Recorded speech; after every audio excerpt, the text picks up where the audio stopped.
Hey everybody, it's Alex from Heavy New York, back at St. Vitus, this time in I think the sketchiest corner in the whole venue. Thank God I remembered my light. But we got Josh of Royal Thunder here. Hello. Thank you so much Yeah. for getting on here. So the newest record is Wick, which came out April 7th of 2017. How has the recording for the record been and the record cycle thus far? It's been great, man. We had a great time recording it.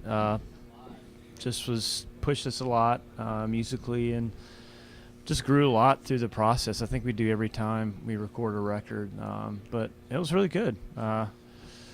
Enjoyed the process and, had a really good response and really good time touring on the record. Yeah. Now, from listening to previous interviews and regarding to the record, I know that there was some concepts behind it and stuff. So when you are writing music, do you think of the concept first and write according to that? Or do you listen to the music first and then, we could talk about that over the song? Well, usually Mel does all the writing of the lyrics. So usually, I think the lyrics usually come last. She listens to the music and feels it out. And I think whatever's going on in her life, she definitely just puts it out lyrically. Okay. Yeah. So just the music really fits the concept behind stuff, which I think is awesome. Now, Royal Thunder has a lot of different elements in it. Like I see elements of progressive metal, some good old classic rock in it, and so many other things. So when writing new music, does that allow you, having such an experimental sound, to kind of branch out and kind of step outside your comfort zones a little bit? Yeah, I mean, we all have like a lot of different influences. I mean, we grew up listening to all different types of music. So, I mean, when we go to write a song, I don't think we're ever like, well, let's make it sound like a progressive song, or, just kind of whatever comes our way or whatever we're feeling at the time when we're writing just comes out. Sometimes it'll sound like an indie rock song. It might sound like the really heavy song. It just depends on how we're feeling. Yeah, I guess that allows you also to kind of have a broad audience. You know what I mean, too.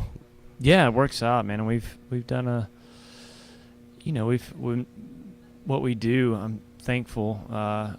It just is what it is, but it's cool that we were able to. We've played with a lot of different bands, and it's been awesome to have different people that like all types of genres of music into the music. Which I think is great. And, you've toured with a variety of different bands as well. So do you notice maybe depending on the band, a different type of audience, depending on who you're playing with? Oh, definitely. Yeah, I mean, like you said, we've done like a lot of touring. And depending on the show, I mean, we've done like black metal to,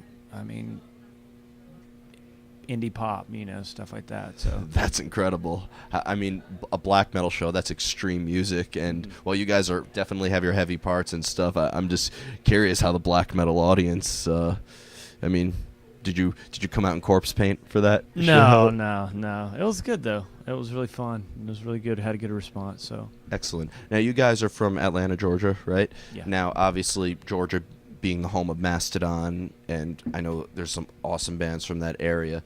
Was it kind of easy, because there's a lot of awesome bands from that area, was it kind of easy to kind of get Royal Thunder's name out there and blend into the scene a little bit? No, it was actually really hard. I mean, we started out and we'd start playing like Monday nights. We didn't know any points of contact to a lot of the clubs, and we get a Monday night, then we get a Tuesday night, and it took a lot of time. Atlanta is not a very easy city to kind of break into, especially back then when we were starting around 2004, 2005. It was a whole different scene for sure. Okay, how has the scene changed? I mean, Atlanta's always had a great music scene. It's just been different. I don't know. It's always changing. I mean, but it's never been a bad thing in Atlanta. It's always been great. Okay. Now, you guys have played in New York multiple times. I know you're coming back to St. Vitus, I think, in like February or something like that, less than a month away. So clearly you guys love New York. What is your take on New York when you play here? I mean, aside from playing here so much. Yeah, I mean, we love it. New York's definitely, I would think, our home away from home. I mean, we got a great fan base here, a lot of friends, and peeps we love to see when we come out here. It's always awesome. Love it. Excellent. Now, I know we were actually talking before this interview started a little bit about guitars and gear. I know you're a Yamaha player, and I mean, I've interviewed guitar players who, like, I think 90% of them use ESP, and some people use PRSs. But what makes you choose Yamaha guitars? You know, I was approached by Yamaha, and I, you know, it'd been years. I think that, you know, past couple of years, they've really upped their marketing, and they came out with the RevStar line, which was really awesome. You know, I got several of the RevStar guitars, and I don't know, they're just great. I mean, they're reliable. They sound awesome, play awesome, and just incredible guitars. Okay.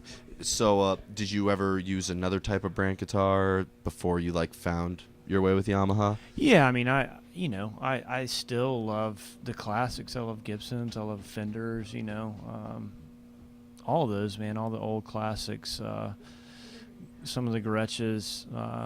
All the classics. I'm into them. Yeah. And what about amps? Man, I've always been a fan of vintage. You know, high-powered, like Fender Twins, like Super Reverbs, Dual Showmans. I've always loved the early. So you're a tube amp user, right? Yeah. None of that solid state stuff. Usually the vintage stuff. You know, early '70s. You know, Super Leads, Marshall Super Leads, and stuff like that. I've always loved those amps. So. Just all the older stuff, really. Okay.